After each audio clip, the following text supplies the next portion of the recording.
எல்லா அரசு வேலை. ஆடு மாடு வளர்த்தல் அரசாங்க பணி, வேளாண்மை செய்வது அரசாங்க பணி, கவர்மெண்ட் எம்ப்ளாய். அவனுக்கு கேலியா இருக்கு. சீமான் ஆடு மாடு வளர்த்தல் அரசாங்க பணி. நாங்க இப்பதான் ஐஏஎஸ் ஆக போறோம். எத்தனை ஐஏஎஸ் ஆக போற ராஜா? ஐஏஎஸ் ஐபிஎஸ் ஆபீஸ்னா பசிக்காத ராஜா? சோறு மேம்படுவேன். யதார்த்தத்துக்கு வாங்கடா. வேளாண்மை கைவிட்டு எல்லாம் நாடு பிச்சை எடுக்குது. உலகம் ஒரு நாள் சோத்துக்கு என்ற கையெழுந்த நீ எழுதி வச்சுக்க. நான் உலகத்துக்கு சோறு போடுவேன். டாஸ்மார்க்ல சாராயம் ஊத்தி கொடுக்கறவன் கவர்மெண்ட் எம்ப்ளாய்டா. உலகத்துக்கு சோறு போடுறவன் ஆத்தால பொண்ணு கவர்மெண்ட் எம்ப்ளாய் இருக்கக்கூடாத?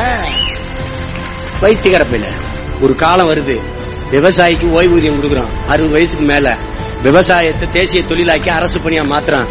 படித்த இளைஞர்கள் வேளாண்மை செய்வான். 100 விழுக்காட்டு மக்கள்ல 90 விழுக்காட்டு மக்கள் கழிக்கிறான்டா. கறி எங்க இருந்து வரும்? என் தம்பி சொன்னான் பாரு, சீமானு சாரதி, எங்க ஆத்தாளப்ப வெம்பாடு பட்டு வெயில்ல மழையில பனியில நனைஞ்ச ஆடு மேய்ச்சா தாண்டா கறி.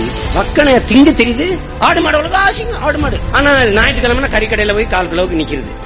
ஆசிரியர்கள் நம்ம ஆசிரியரும் பாடம் நடத்துறது படிக்கிறேன்னா ஆடு மாடு மேய்க்கத்தான் லாய்க்கு. ஏன்னா அவ்வளவு அசிங்கமா? ஐயா அப்துல் ரஹ்மான் என்ன சொல்றாரு? ஆடு மாடு மேய்க்கிறது அசிங்கம் இல்ல. பகவான் கிருஷ்ணர் மேய்ச்சிருக்கிறாரு, நபிகள் நாயகம் மேய்ச்சிருக்கிறாரு, ஸல்லல்லாஹு அலைஹி வஸல்லம் அவர்கள் மேய்ச்சிருக்காங்க, இயேசுநாதர் மேய்ச்சிருக்கிறாரு. அதான் ஆடு மாடு மேய்க்கிறதுக்கு ஞானத்திற்கு ஏதோ சம்பந்தம் இருக்கு, மேய்ங்கிறாரு. உங்களுக்கு இத ஒரு இழிவா நினைச்சுட்டான்.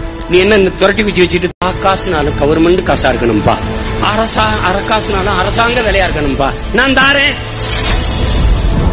நாம தான் சொல்றோம்ல, ஆள் மாற்றம் ஆட்சி மாற்றத்திற்கான ஆளுகள் இல்ல, அடிப்படை அமைப்பு அரசியல் மாற்றத்திற்கான புரட்சியவாதிகள்.